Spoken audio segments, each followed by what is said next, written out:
Lecture number 9 on deliberative speeches. We're going to talk a little bit about a chapter in the Office of Assertion, and then some stuff out of Aristotle's Rhetoric on deliberative speeches. A deliberative speech, let's review a little bit. Deliberative speech is what you give, what you deliver, anytime you are attempting to persuade somebody to make a decision. And as I mentioned, I think last class, there are going to be plenty of times when you use other types of speech within a deliberative speech. But if the overarching point of a speech is at the end, therefore this is what you should do, then the whole speech is deliberative. It might have very likely a ceremonial speech within it to get them to sort of, you're going to praise a certain thing or a certain person. But if the result is this is what you should do, then it's a deliberative speech. If the result is you should just feel good about this person, let's all, I don't think I would call like a toast at a wedding deliberative because at the end, let's raise a glass, as if that's a decision they have to make. I wouldn't kind of qualify. That would just be a ceremonial speech.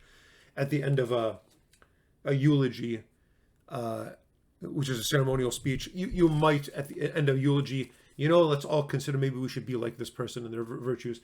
It's kind of a sort of deliberative point at the end, but really the speech itself is a ceremonial speech.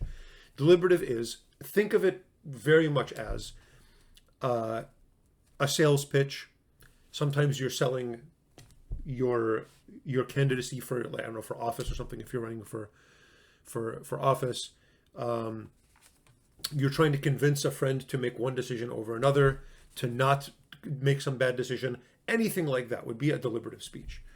And so that being said, they're really, really common in life. There are things that you will probably need to do very often and probably at very important points in your life as well. So it's worth paying attention to this. Aristotle and Crider both have, I think, very, very insightful things to say. I did mingle a little bit today's class. The chapter that we're going to look at from Crider is the chapter on invention, chapter 2, and it's very much related. The chapter 2 really is about deliberative speeches, but he's approaching it from the angle of a research paper or a term paper, and so he's applying some good insights that he's learned from the tradition, mostly from Aristotle, as you're seeing as you're doing the reading, to specifically writing a term paper, and that's very valuable, and I think that's actually very useful for you as well. But if you look at the beginning of his chapter 2, invention, the discovery of arguments, he's presenting a term paper as an argument, which I think is correct. In the humanities, when you write a paper, you are arguing for some particular point. There's a lot of overlap between making an argument for something and doing a deliberative speech. There's a lot of overlap. They're not exactly the same thing, though. And I want to talk about how those are similar and how they're different. If you did the reading, which I really hope you did, it's a really good chapter, you notice just a few pages in, Crider is reviewing logic. He's talking about major premise, minor premise, conclusion. He talks about entomemes. So I'm not going to go over that because we've already talked fairly thoroughly about a lot of that stuff in the classes on logic. But for Crider, he is bringing together making an argument to prove a certain point. He's bringing that together with making a speech to persuade somebody. And I repeat, there's a lot of overlap in that, but what's the distinction? The distinction is related to the difference between logic and rhetoric. Remember the differences between logic and rhetoric. The point of logic is to prove something scientifically, demonstratively. How is that related to the purpose of rhetoric, which is to persuade people to do something? They are related, they overlap to the degree that human beings are reasonable. And are human beings reasonable? sometimes, and kind of, and it depends on the person, it depends on the situation. So some people, in many cases, are quite reasonable, and to that degree, logic is quite important in persuading them to make a decision. Other times, and sometimes other people, and sometimes certain, certain days, sometimes some people are just having a day that they're just like not thinking that clearly. In those cases, I'm speaking from experience, in those cases, taking somebody who's really emotional, let's say they're really upset, let's say they're really discouraged, they're in despair, they're really, I don't know how effective syllogisms are going to be in those situations. I think in those situations, if you think of it more as I'm going to give a deliberative speech more than I'm going to make an argument to prove this conclusion, they're not really in that headspace. They're more in the sort of mood or the sort of realm of emotions than they are in the realm of reason.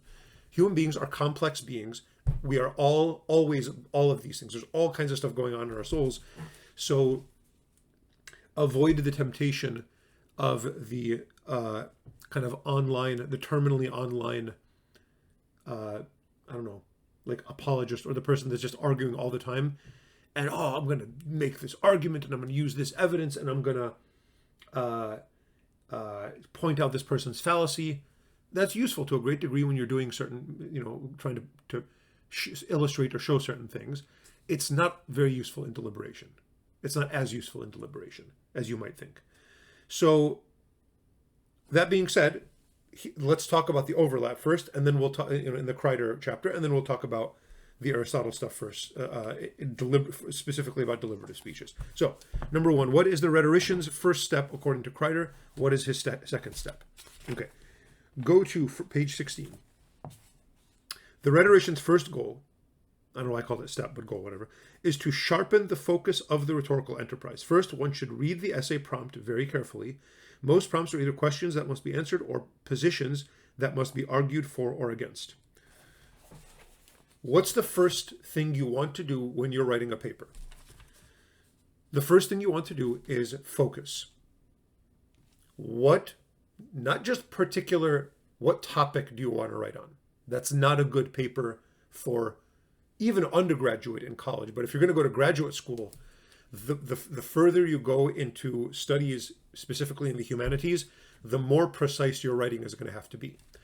And so maybe in senior year of high school, you would write an essay, and you're just like, I'm going to write an essay on,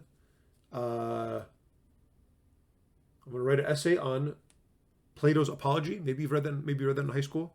So it's a dialogue that Plato wrote called the Apology. I'm going to write an essay on Plato's Apology. Okay. Maybe in high school you would write something like that. Actually, maybe in high school you would say, I'm going to write an essay on Plato. And here's my 4-page, 5-page essay on Plato. Oh, yeah, you can get away with that in high school. College, I'm going to write an essay on Plato's Apology. Even that, like, all right, what about it? You need to be more focused than that. Well, I want to write about Socrates' use of forensic rhetoric, of judicial speeches, in defending himself at his trial in the Apology. That's a pretty well-focused undergraduate college essay topic. When you get to grad school, you're going to realize 5,000 people have written on that topic, and there's all kinds of secondary literature you've got to comb through.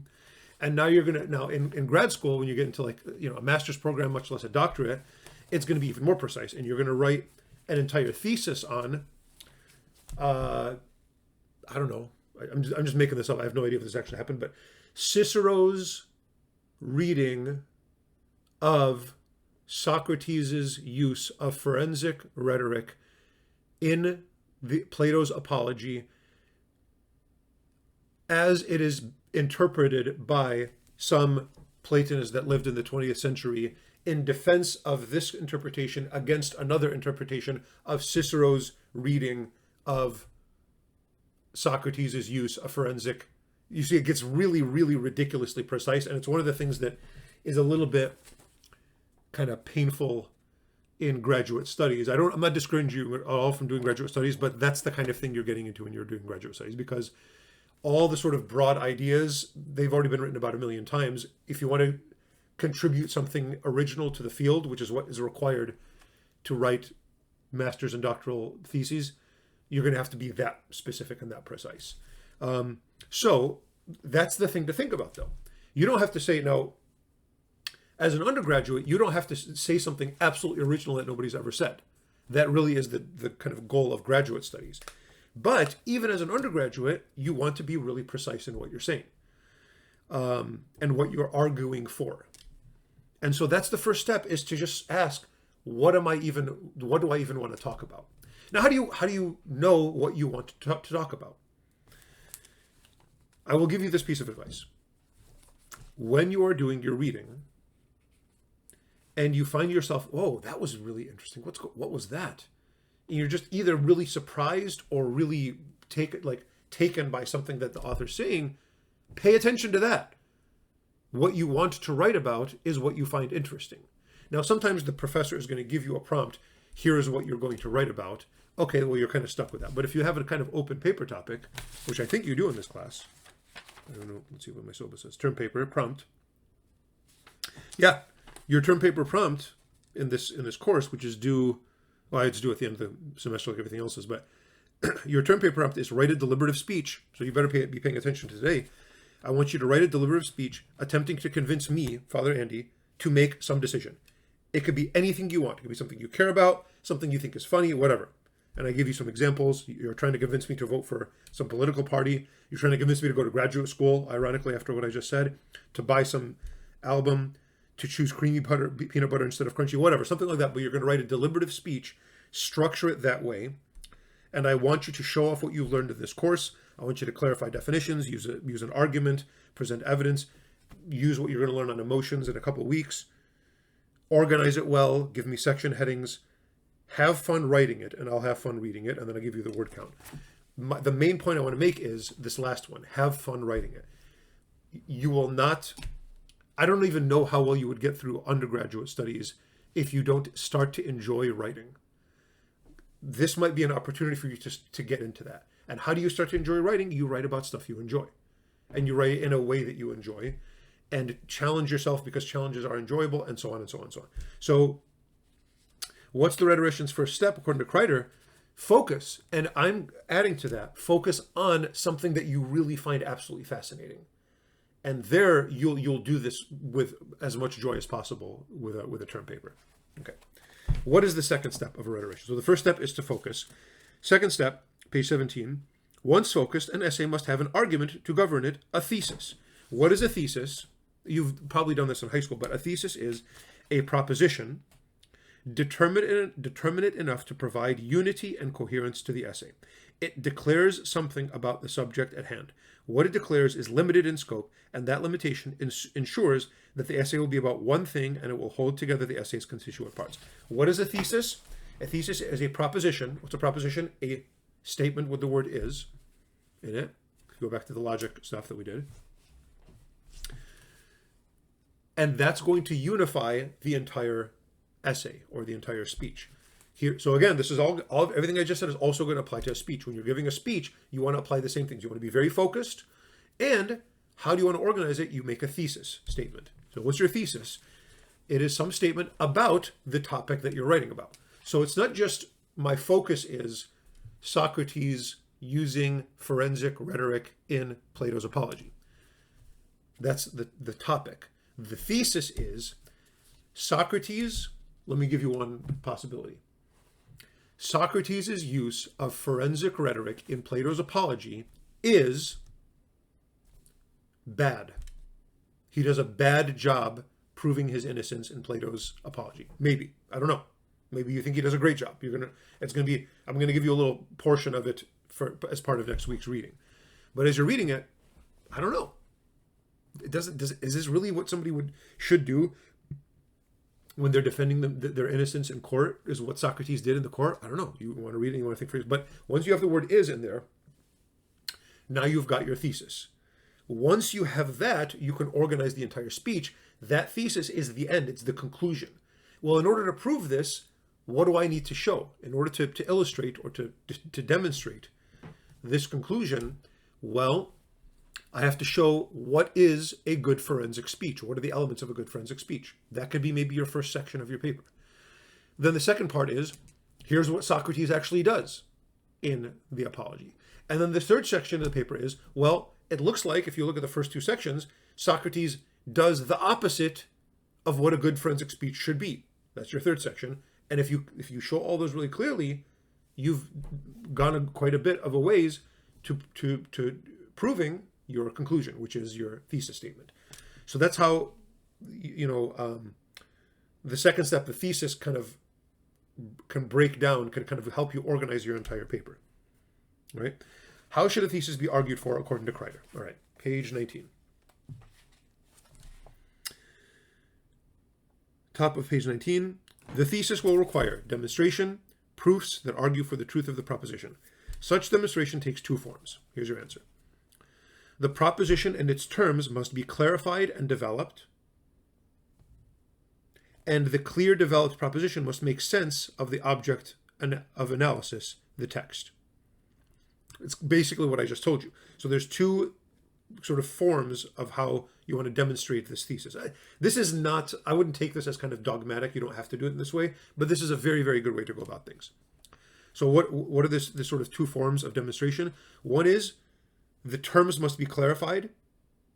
Remember logic? That's one of the things that's really important to do, is to clarify your terms. So what did I say when I was organizing the Socrates paper? The first section should be, well, what is a good forensic speech? You're clarifying that term. You're giving it sort of value and sort of illustrating what that means. Then the second, the clear developed proposition must make sense of the object of analysis, the text. So now that you have these clear terms, let's look at the text of Plato's Apology. And then third, see how this makes sense of this. And then you get to your conclusion. So one, clarify your terms and proposition. And two, analyze the text. That's a very good way to kind of organize or argue for a thesis statement. This is a very useful thing. Number three, what is the three-step process of analysis of quotations according to Crider, and what is synthesis? Again, this is not like written in stone. You can do things in different ways, but this is a very useful way to think about things. Three-step process of analysis of quotations. So when you are writing a paper, you must quote the text that you're talking about.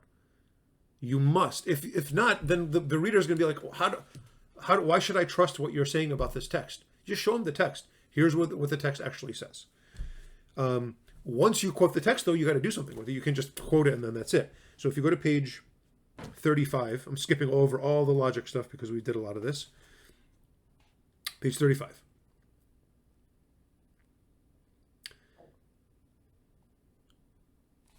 (2.16). First, analysis. Analysis demands that you untie the textual knot. What was my question? Three-step process. Untie the textual knot, showing the truth of your argument within the passage itself. There is a three-step formula for analysis, which once mastered can become more than a formula. Number one, articulate your point. Step one. So say what you want to say. Two, quote a passage that supports that point. Three, relate point and passage and explore. I think that's pretty simple, and I think it's a really good idea. So I'd like to show that Socrates, blah, blah, blah, something, that Socrates does not do a good job defending himself in Plato's Apology. That's your statement. That's what you're asserting about the text. Then you quote the text, and here's my quotation. And in this quotation, Socrates is kind of saying these really annoying things to the jurors, and he's kind of being kind of obnoxious in a few ways. And so you quote the actual text that you're saying. And then third, you say, well, here's why I think this is not a good way to defend yourself in a forensic speech, and blah, blah, blah, blah, blah, and you explain it. You never just want to throw a quote there and just like assume that the reader knows what you're talking about. No, you want to say what you're trying to set out to prove, then quote the text, then explain why the text says what you think it says. I think it's very useful. That is what he calls analysis. What Crider calls analysis of quotations. What is synthesis? If you go to page 37, the object of analysis is itself a whole made up of parts. Athena's exchange with Achilles is one part or episode within the whole poem of the Iliad. When one fashions an argument about a text, one is trying to persuade one's reader to believe that the case will make sense not only of its parts, however, but also of its totality. Analysis requires synthesis. Otherwise, the reader will suspect that the case is true locally but globally untrue, or at least unexplored. Synthesis places parts into a relationship with one another in order to provide a reading of the whole. So that is what. So what is analysis? Analysis is I'm taking this text, these two sentences, this paragraph, whatever it is, and I'm going to pick it apart and read what it says. Synthesis is I'm going to take the whole apology, the whole book of the apology as a whole, and I'm going to see how the big picture also proves the point that I'm trying to make. So there, it's not just this one little minute text, but look at how many times Socrates does this throughout the apology. Boom, boom, boom, boom, boom, from beginning to end.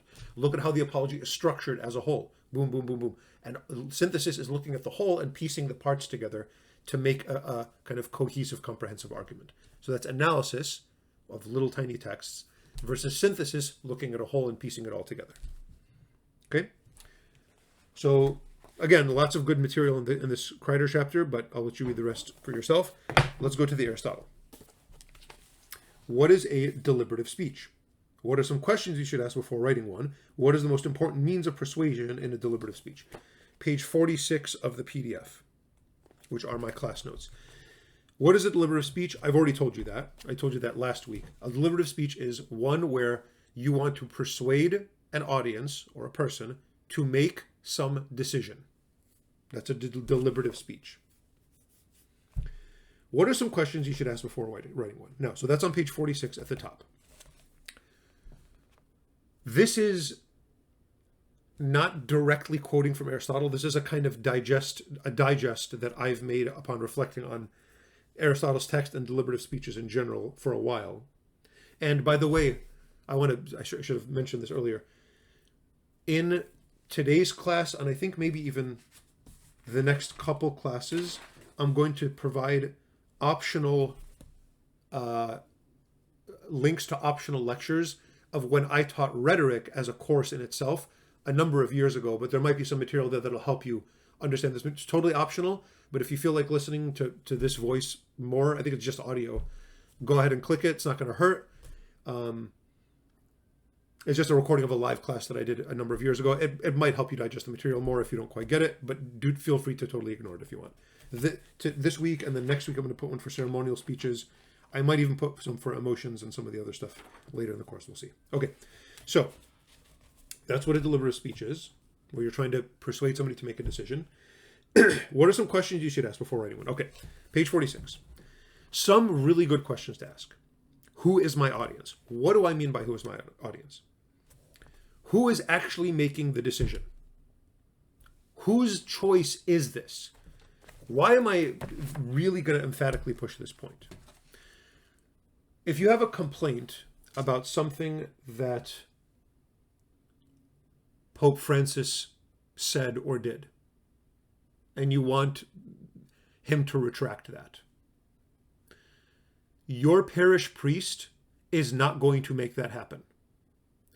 And so to go to your parish priest, who's already probably really busy and doing all kinds of other stuff, and to spend half an hour of his time complaining about something Pope Francis said, as if it's up to him, it's up to your parish priest to, let me call the Pope real quick and tell him your complaint so that he can change it. No, it has nothing to do.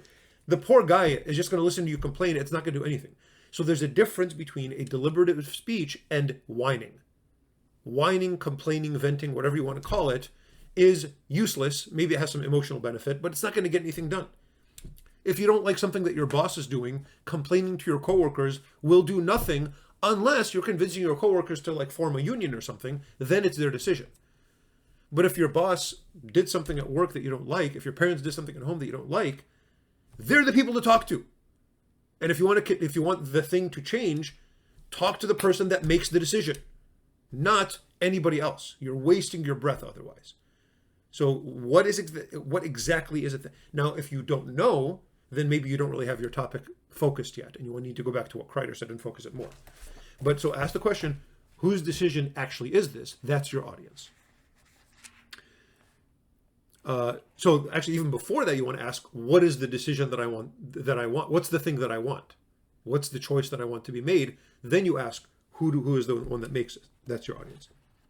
Next question to ask yourself: is the issue being decided upon possible for them to do or impossible? This sounds very stupid, but you'd be shocked of people, again, who come to me. If I sound a little bit kind of annoyed, it's because this has happened to me many times. People come to me, I'm just a parish priest, or I teach philosophy or whatever I do, and they're asking me to do something that is just literally impossible. Not just for me, it just can't be done. And they'll come to me and they'll say, like, I don't know, once in a while I'll get complaints about stuff that God does. So not only is it not my decision, it's not like I'm the one that's causing people to be mortal, but now they're complaining about God. Okay, you're complaining to the wrong guy. You just talk to him directly. But even then, the complaint is something like, why is there death? And it's like, I don't know. Is it like... I don't know. I feel like death is a kind of thing that comes along with being a living thing with a body. And maybe there's miraculous ways that, God could have kept Adam and Eve immortal before they had sinned, but like still, they're bodily beings. It's like when you have a physical thing that is extended in space, that thing can break in half. And death is just kind of built into having a body. So I don't think it's even a possibility, really, in any real way. It's definitely not a possibility for me. Other things, sometimes the sort of request is you don't really realize what's involved in it, and you don't realize it's not a real possibility. It's like, man, let's say you work for a small business. Oh, I want us all to have a raise. Okay, great. You get. I'm going to give you a raise. I'm the boss. I'm going to give you a raise. We're going to have to raise prices on the items that we're selling. Well, no, I want to raise without raising prices. Maybe that's possible a little bit, but at some point something impossible is going to be expected, and it's just not going to happen. So again, ask what's the possibility here. Third question: is it clearly a good thing or bad thing for them, or is the issue unclear? So what you want to argue when you're making a deliberative speech, the thing that you really want to think about is the good. Is this good? And you want the person making the choice, you want the speech to show that it's good for them. You want your boss to understand this is a good thing for him to do. That's what and you want your audience, let's say you have a crowd of people, you want your audience to know and to feel and to be convinced and persuaded that this decision is good for them, because people just naturally care about what's best for themselves. It could also be you and your families, you and your country, you and your coworkers, whatever it is, but somehow it has to be connected to the actual person making the choice, that it's good for them. So in most cases, you wouldn't be making a speech if it's clearly good for them. So you need to clarify why this is the best decision for them. Next one is maybe the most important one. What exactly is unclear about the issue? Is it not clearly good? Is it not clearly better than the other options? Is it not clearly beneficial to the audiences? Kind of repetitive, but what exactly is the thing that your audience is confused about? And if you can really focus on, is that your issue? That's your question? Let's address exactly that specific thing. Is this the best thing for your family? Let's address exactly this particular aspect of the problem. And the more precise you can be in understanding and addressing the concern of your audience, the more convincing and persuasive you're going to be. Finally, do I know enough about the issue? So now, let me go back to what I said last class. What is the most important element? I think this actually might be a question here. Oh yeah, the third part of number 4. What is the most important means of persuasion in a deliberative speech? We talked about that last week. Remember the 3 means of persuasion? Ethos, pathos, and logos. Ethos is the character of the person speaking. Logos is what you're saying. And pathos is the emotion that you're bringing about in the audience. What's the most important one in a persuasive speech, in a deliberative speech? The most important one, according to last week, which and I think is true, is the character of the person speaking. Okay. Now, why am I bringing this up now? Do I know enough about the issue? It says, if you are making a if you're making a deliberative speech, and at any point you reveal you actually don't know some part of what you're talking about, that destroys your ethos. You literally don't know what you're talking about. Why should I believe you? In addition to that, so you need to know what you're talking about, but you also have to be a person that seems trustworthy, hopefully is trustworthy. You also have to be a person that cares about the audience, because why would I believe you know what's best for me if you don't even care about what's best for me? So those really are important aspects of your ethos. If you can get those dialed in, you can really be quite persuasive. Okay. What are the parts of happiness important to someone writing a deliberative speech? All right, go to page 47. So at the bottom of 46 is just like different things you need to know about if you're going to give a speech about those things. Don't worry about that. This is all directly taken from Aristotle's text. Page 47. Parts of happiness. Some of these are more relevant to ancient Greek people than they are today. What are the things that people, like that a typical audience, these are not like, this is what you need to be happy. Aristotle's Rhetoric is not his book on ethics or on happiness. So don't read this stuff as this is how to be happy. This is just what audiences care about when you're giving a speech. So what do people care about? Having noble forefathers. I'm not sure we care much about that today, so I wouldn't worry much about that as a speech giver. Having good children. I think some people care about that. So for example, let's say I'm giving a speech to a group of parents. My parish has a moms group that meets, I think, every week, and once a year or so they ask me to speak to them. And let's say I want to give a speech to some parents, and I want them to start choosing to be more self-controlled and temperate and peaceful when they speak to their children. Okay? So what am I going to appeal to? I'm going to say, you guys want to have good kids? Yes, we want good kids. That's all we want. As parents, that's all they care about is having good children. Well, here's a way to have good kids. Listen, if you completely lose your temper, when your kids are being bad, and you scream at them, and you say all kinds of stuff that you don't mean, it doesn't matter what you're saying. The words that you're saying are pointless. What they are seeing is their mom and their dad lose their temper and lose their self-control. That's what they're going to learn. And if you can't control yourself when you're speaking to your kids, how do you expect them to control themselves when they're feeling a certain way? They're going to learn from your example, and they're going to see you lose self-control the second things get annoying, and they're just going to do what you're doing. And so if you want to have good kids, start by controlling yourself. Now, this is a really kind of funny thing to bring up in today's class, because at that point, what's happening in that parent-child relationship, the parent is showing the child a certain ethos. They're showing them a certain character. That's what the kids are going to learn from. Their character more than their words.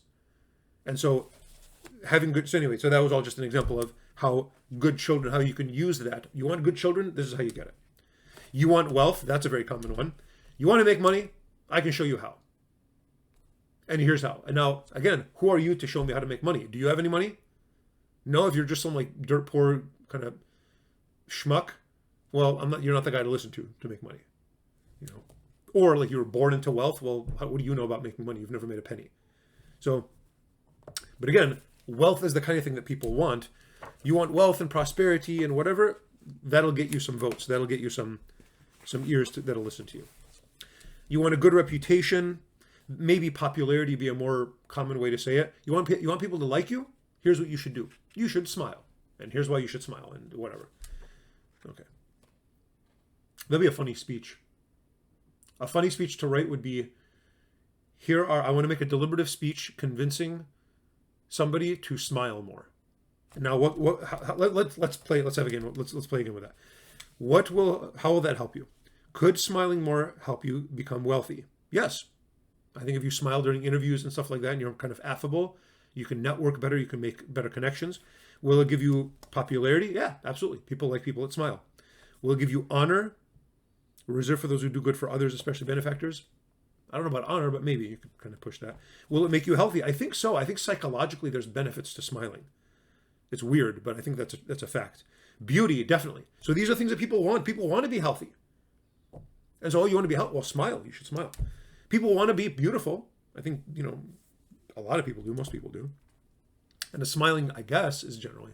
Why am I using smiling as an example? Because I barely smile. It's not like not my thing. I'm not a big fan of it. So if you want to write your speech trying to convince me to smile, you could use quite a bit of material here. Strength. I don't know how useful that would be. I think technically, if they say no, strength, that actually kind of goes the opposite way. Apparently, it takes more muscles to frown than to smile. So if you want to burn more calories, you better be frowning like me. Anyway, that's strength. So these are all things, these are parts of happiness. How are they used? Stature, being athletic, having a good old age. I think people, maybe you don't care about it at your age, but at my age, I'm starting to care about that. Having friendship, I think people want that. Having luck, I'm not sure how you would use that in a speech. Having virtue, there are people that actually care about being good people. And if you want to be a good person, here's how you should do it. So what do you do with these? How is this useful in a deliberative speech? This is the whole point. If you want people to make a choice, show them that that choice will bring them to one of these or to something comparable to this. Then you say, oh, you want to be beautiful? Here's what you should do. And they're going to be listening because they want to be beautiful. So those are the quote-unquote parts of happiness. And that's how you would use them, by just literally saying them. Here's what you want. Why are the elements of goodness important to someone writing a deliberative speech? Okay.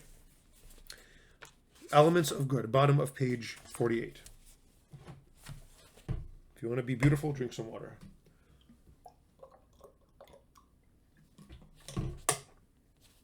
The elements of good.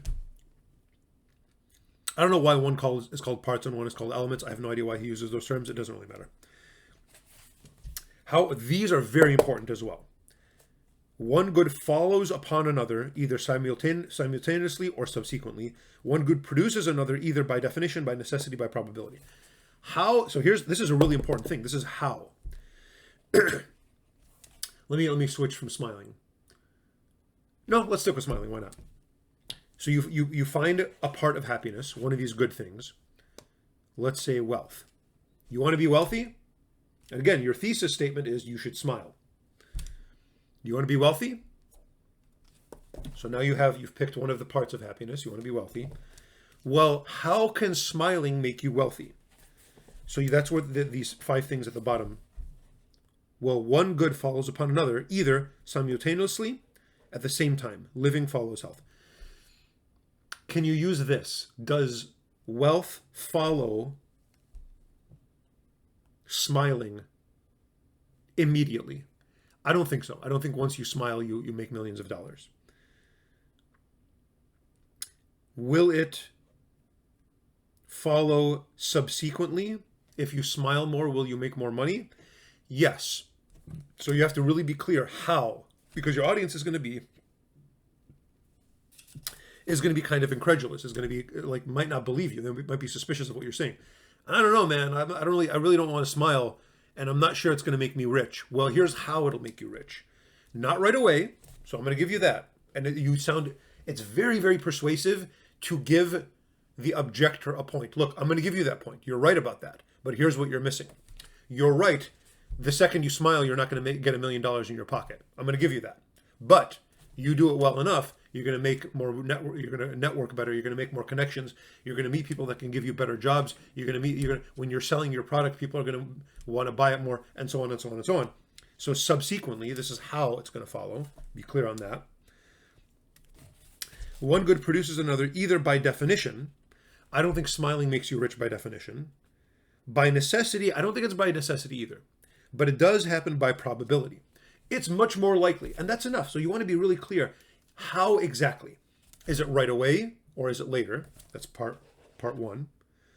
And is it has to happen? There's no way it can't happen. It's just by definition going to happen, or most likely, in this case, smiling will, in the future, subsequently, letter B, and by probability, make you wealthy. You see that? This is ways to connect it in your speech. I find this so useful. I hope you guys do too, but whatever. If you don't, it's your life, what are you going to do? Why are the forms of constitutions important to someone writing a deliberative speech? How might they apply to your own life? Okay, this is also shockingly useful. Page 48, not as, I don't think it's as important, but page 49. This is so weird that Aristotle, when talking about giving a deliberative speech, talking people into doing something, talks about the forms of the constitutions of cities. Seems like out of nowhere. This is actually very important. Look at these forms. So he has democracy, oligarchy, aristocracy, kingship, and tyranny. The authority in a democracy is the people. They're elected by lot, maybe by voting, whatever. Look at the goal. The goal of a democratic society, what that community wants, is freedom and equality. Both of those things. If you want to know how those things relate to each other, there's a very interesting book that you could read called Democracy in America by Alexis de Tocqueville. That he talks a lot about how freedom and equality relate to each other in a democratic state, in the people. Anyway, but in general, people that live in a democracy want freedom and they want equality. The type of person respected is a lover of freedom. Okay, let's pause for a second before we get to the others. When you are giving a speech to a community or even to an individual, you want to know what kind of community that is. Don't assume just because you live in America that every single person you talk to is going to be like part of a democratic society. If you are speaking to business owners or to investors, you are not speaking to people in a democratic society. You are speaking to oligarchs. Look at an oligarchy. Look at the next form of government. In an oligarchy, the authority is the wealthy. They are elected by wealth. The goal is wealth. The type respected is a rich guy, a wealthy person. If you are speaking to investors, you are not speaking to people that care about freedom or equality. You're speaking to people that care about money. Know your audience. And that means you have to present yourself as somebody they can relate to. Your ethos has to be, that's why I don't speak to rich communities, because I don't know how to have that ethos of a wealthy person or somebody who knows about wealth or cares about wealth. But if that's your audience, you have to show them how they are going to get what they want. And what they want as oligarchs is more money. So if you are selling a product, don't waste your time saying this is how your employees will get freedom. That's the last thing they want. If you're selling a product, you're going to say, this is how you're going to make money investing in my product. In fact, you could even use some of the other stuff. And you could say, well, if you give some of your money to my charity, you'll be able to advertise that and people are going to trust your company more and you're going to make even more money than you gave me. So again, it all boils down to making more money. Okay? So that's an oligarch. What is an aristocracy? In aristocracy, the authority is the educated. They are elected by education or by practice or training. They care about preserving tradition. That's the way of phrasing it. The type respected is a virtuous man. When would you be speaking to an aristocracy? Hopefully, when you're speaking to academics, when you're giving a speech at an academic conference and you want them to vote a certain way in their elections, I don't know, something like that. So again, for them, you're not going to use, well, here's how you guys can make money. That's not what that society is about. That society is about education and about virtue and about doing what's right. Okay. Kingship, I don't know how to apply this in day-to-day life. Tyranny, let's say you want a tyrant to make a decision a certain way. What can you appeal to? Definitely not freedom. Tyrant doesn't usually just only care about money. Tyrant definitely doesn't care about education or preserving tradition. What does the tyrant care about? Preserving the tyrant. So if you want the tyrant to make a certain decision, you show that tyrant, here's how you can stay in power. That's what that tyrant cares about. What is this all is, and then what does the right column show you? What's your ethos? How do you want to present yourself? If you're speaking to a democratic society, you want to present yourself as a lover of freedom. You know, I'm just like you guys. When you're running for office in America, you want to feel like, you want people to feel like you're one of them. Even if you were born into a multi-billionaire, I don't know, oil family or something like that, you want to act like, you know what, I drink beer too, just like you. Yeah, you drink beer just like us. That's how you appeal to democratic people, not just Democrats in the party, but like people who live in a society that is, that cares about freedom and equality, a democratic state or a Republican state, whatever it is. These are the kinds of people you want to appeal to.